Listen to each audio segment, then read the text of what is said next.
കായംകുളത്ത് 15 വയസ്സുകാരിക്ക് പാമ്പ് കടിയേറ്റു എന്ന വാർത്തയാണ്. കായംകുളം ഇരുവ സ്വദേശിക്കാണ് ഇന്നലെ രാത്രി പാമ്പ് കടിയേറ്റത്.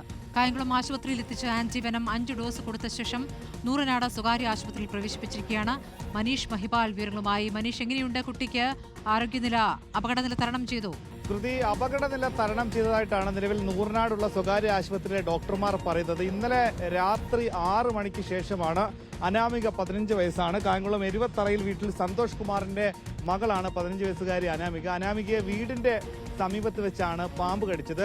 ഇതിൽ ഏറ്റവും പ്രധാനപ്പെട്ട കാര്യം, കടിച്ച പാമ്പ് ഏതെന്ന് തിരിച്ചറിയാൻ ഈ പെൺകുട്ടിക്ക് കഴിഞ്ഞു എന്നുള്ളതാണ്. വീട്ടുകാരും ഈ പെൺകുട്ടിയെ കടിച്ച പാമ്പ് ഏതെന്ന് ആ സമയത്ത് കണ്ടിരുന്നു. പക്ഷേ പാമ്പ് പിന്നീട് കടിച്ച ശേഷം ഇഴഞ്ഞു നീങ്ങുകയായിരുന്നു.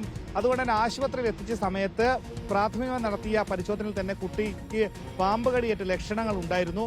അതുകൊണ്ട് തന്നെ അതിന്റെ ആന്റിവെനം, അണലിക്ക് കൊടുക്കേണ്ട ആന്റിവെനം 5 ഡോസ് കൊടുത്തു. പ്രാഥമികമായിട്ടുള്ള 5 ഡോസ് കൊടുത്ത ശേഷമാണ് വിദഗ്ധ ചികിത്സയ്ക്ക് വേണ്ടി പിന്നീട് നൂറിനാടുള്ള സ്വകാര്യ ആശുപത്രിയിലേക്ക് മാറ്റിയത്. കുട്ടി ഐസിനു ശേഷം പിന്നീട് കുട്ടി ഇപ്പോൾ ഇന്ന് ഉച്ചയ്ക്ക് ശേഷം സാധാരണ വാർഡിലേക്ക്, ജനറൽ വാർഡിലേക്ക് അല്ലെങ്കിൽ സാധാരണ വാർഡിലേക്ക് മാറ്റുമെന്നാണ് ഡോക്ടർമാർ അറിയിക്കുന്നത്. കൃത്യസമയത്ത് കടിച്ച പാമ്പ് ഏതാണെന്നും 1 മണിക്കൂറിനുള്ളിൽ തന്നെ ആന്റിവെനം നൽകാൻ സാധിച്ചതും പാമ്പ് ഏതാണെന്ന് മനസ്സിലാക്കാൻ സാധിച്ചതും ആശുപത്രിയിലേക്ക് എത്തിക്കാൻ സാധിച്ചതും അപകടനില തരണം ചെയ്യാനും ജീവൻ രക്ഷിക്കാനും സാധിക്കുകയും ചെയ്തു. സ്മൃതി.